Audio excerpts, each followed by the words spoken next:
Rich, rich, rich is probably what comes to mind when you think of the royal family. What if I told you, though, that some royal families aren't at all wealthy? Some royal families have even experienced financial difficulties and the same kinds of money problems that you and I have, at least not in comparison to the others. We are looking at royal families who have experienced financial hardship, and some of these are quite startling. Of course, they are still royalty and enjoy numerous luxuries that the common person does not. Here are the top 10 royal families with the lowest incomes. Number 10. The House of Bernadotte. The richest of the poor royals on our list today, with an estimated net worth of $62 million, belongs to the royal family of Sweden, which is headed by King Carl VI Gustav. The Swedish royal family's wealth comes from the property and investments, as well as a stipend from the government. However, according to a 2020 report, they still had a lot of financial difficulty during the COVID-19 pandemic. This is because hardly any tourists came to visit the royal palace. In fact, the royal palace made around $8 million in 2020, and this fund directly goes to the royal family. The Swedish Ministry of Finance expressed worries that royal buildings would fall into disrepair if there was not enough money. Number 9. The House of Damini. This is the royal house of the Kingdom of Eswatini or Swaziland, and it is led by the King of Swaziland, Mswati III, and is the last absolute monarch, meaning he has complete control over his country in Africa. According to the Forbes report, his estimated net worth is $50 million, based on the annual $50 million salary he paid out of government coffers. Even though he owns an investment company, it is held in trust for the Swaziland people, so King Mswati doesn't have access to it.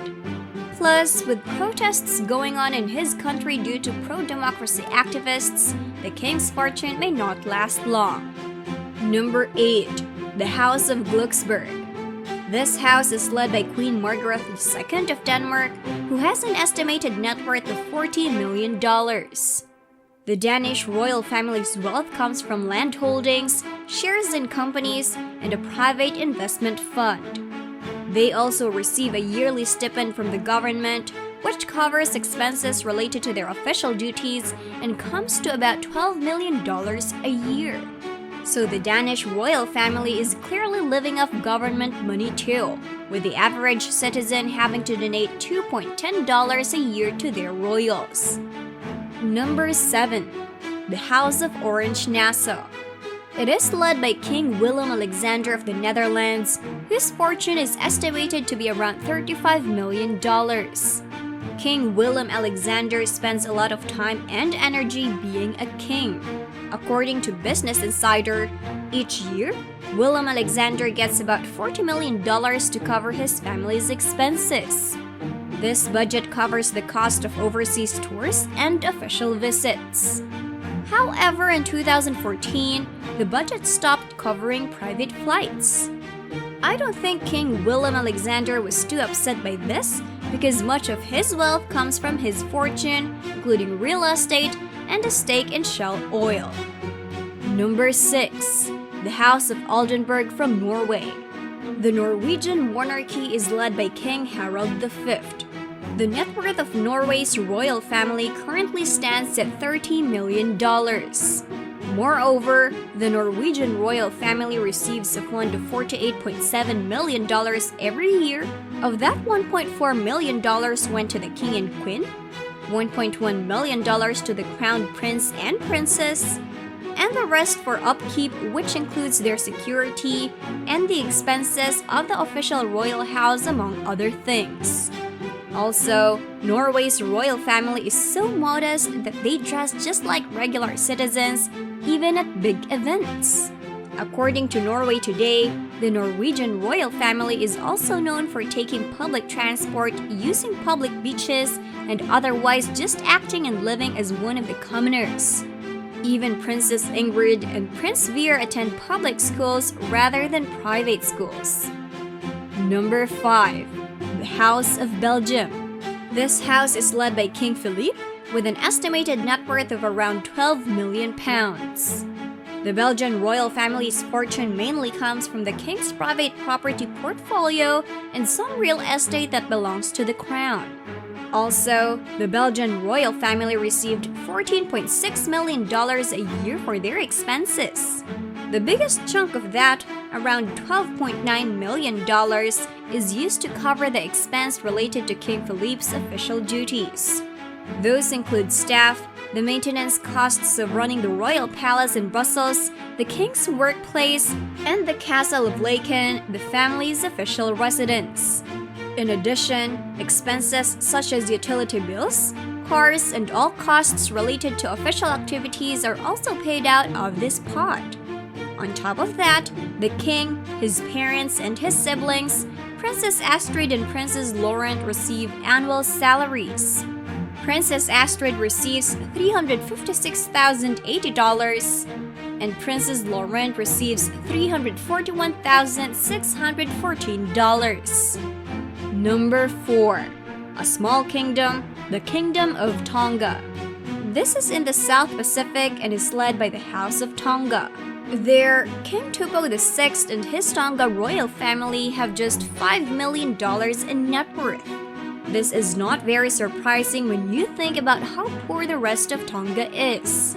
1/3 of the people live below the poverty line, and this story is even crazier.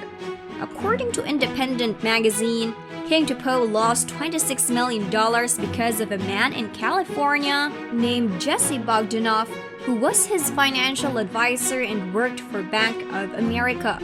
But surprisingly, the king was okay with his horrible financial tragedy and made Mr. Bogdanoff the official court jester of Tonga. Number 3. The House of Bourbon of Spain. This is led by King Philippe VI, who was one of the wealthiest royals in Europe. But compared to other royals, he comes out as poor. According to royal stats, his fortune is about 2.2 million pounds, which is also the first time a Spanish monarch has disclosed how much money they have. Amazingly, the king doesn't own any property or land whatsoever, just a savings account, some antiques, and jewelry. That's about it. King Philippe also doesn't have a retirement pension plan, and part of his wages received as king must be taken out to pay his staff and other royal costs. Because of this, King Philippe and the royal family rely on government aid totaling $8.8 million a year. Number 2. The Asante Royal House. It is led by King Otumfuo Osei Tutu II of Ashanti, Ghana. The Asantes, the Ashanti Kingdom's main ethnic group, are ruled by Otumfuo Osei Tutu II. The Ashanti Kingdom is a gold-rich region of Ghana. In 1999, he took the throne. The king is said to have a net worth of $12 million according to Forbes, which includes real properties in Ghana and South Africa, as well as a collection of priceless gold-crowned jewels. Number 1. The Tewero Royal House. Tohesha, the Maori king, the lowest-ranking royal on our list, is the head of this royal family. He does not possess or desire any of the goods or possessions that the conventional king would have while having an undisclosed net worth. He resides in a destitute region of New Zealand. He likely only possesses $336,000, which may not seem like much to the normal person, but in the realm of kings, he is destitute. Even that King Tohesha had a leak in his house and couldn't afford to fix it was a matter of hearsay. The Maori monarch tries to avoid eye contact with cameras and instead concentrates on his people and their issues. So those were the top 10 royals with the lowest incomes worldwide. Do you consider it unfair that certain royals are so well off while others are not? Let me know in the comments below if you enjoyed the video, and make sure to leave a like, subscribe, and turn on post notifications. Thank you in advance for your feedback. I am Miss Luxurious, signing off for now. Do not forget to visit our YouTube luxury channel Luxoid to explore the exemplification of the great state of comfort and extravagant living.